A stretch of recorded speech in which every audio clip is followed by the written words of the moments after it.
Hi everyone, it's Liza with Gatehouse with some tips for you if you're applying to Duke Fuqua. Duke has one of, I think, the best applications. The main question that I love so much that they ask is the 25 random facts about you. This is a question that they've had for, 10, 15 years. And it's just such a fun prompt to work on with. So if you are applying to Duke, get ready to embrace it. And my tips in crafting this response is to really think holistically about your life and even like sit in different rooms, right? And sit and wear different hats in your life and see what you remember. So think about who you've been professionally, who you've been academically, who you've been as a friend, as a family member, things you've done as hobbies and activities, your likes, your dislikes. This is not a time just to iterate achievement after achievement or work experience after work experience. You've got so many different sides of you. Use this opportunity to get a really, really vivid picture of who you are. I also recommend looking at pictures going back 10, 15 years, see what bubbles up. You never know. Talking to friends as well and thinking about the different memories that you've had. Really encapsulate your life, your entire life, as much as you can with those 25 facts. That's number one. For Duke's second essay question, Duke asks you to share 3 ways that you will make an impact within the Duke Fuqua community. I really love this essay just because it really forces and prompts you to reflect on who you're going to be on campus and what you're going to get involved in. Remember that Duke has all these student clubs, ways for you to get engaged. Well, what are you going to do? My strategies for this essay revolve around 2 things. Number 1, do your homework. Really look at what Duke Fuqua offers and where you're gravitating towards, whether it's certain clubs, whether it's research, whether it is a role you'll play in the classroom, whatever it might be, but you need to know a lot about Duke Fuqua in order to answer this question effectively. So definitely reach out to current students, reach out to alum, visit campus, whatever it might be. That's number 1. Number 2, rather than just listing a few ways or clubs that you'll get involved in, really think about, well, what is going to be your impact? What are you going to champion? What are you going to get done? What's your legacy going to be after you've left Duke?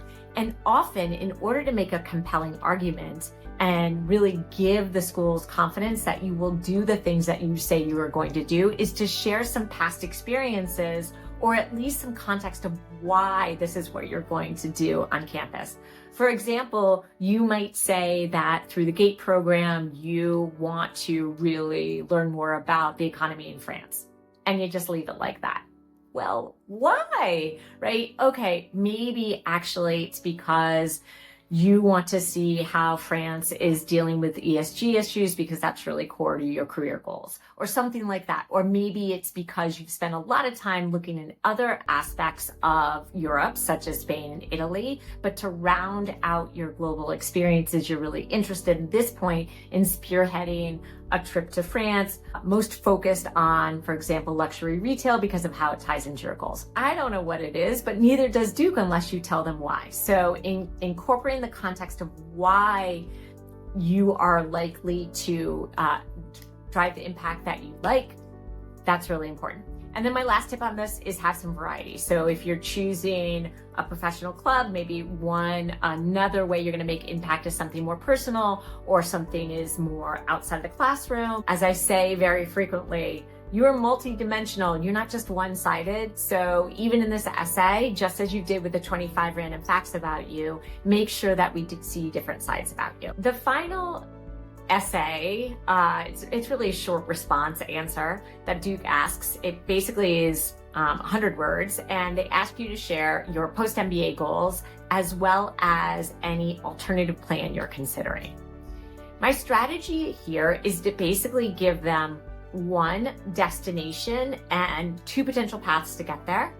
Or potentially you could give them 1 immediate destination and then 2 different ways that might, take you in the future. So what do I mean by this? Maybe you want to create your own new food and bev brand. that's your long-term goal, you really want to do that, and that you want that to be your legacy in the future. It relates to where you've been, which is a more of a traditional, financial services marketing effort. So there could be two paths. You could immediately go to a CPG company and get the best in breed training that such a company would offer. Or maybe you're going to look to join in a more chief of staff role at a startup that's already in the food and bev space. Those are two alternate paths that will help you get to the same destination. But in short, I really like that Duke asks you for your alternative plans. I really think that forces applicants to think through the logic behind their career statement. And keep in mind, this is the only career statement that Duke asks in its application. So really, even if you are just applying to Duke, really think through that logical career statement. Where am I headed? How does it relate to where I've been? Because only when you do that could you see these alternate paths and the different ways that you could still arrive at that same final outcome. Any other tips, definitely reach out to us. I am a big fan of Duke's application, so have fun with it. And if you're not, definitely reach out to us because we'll help you have fun with it.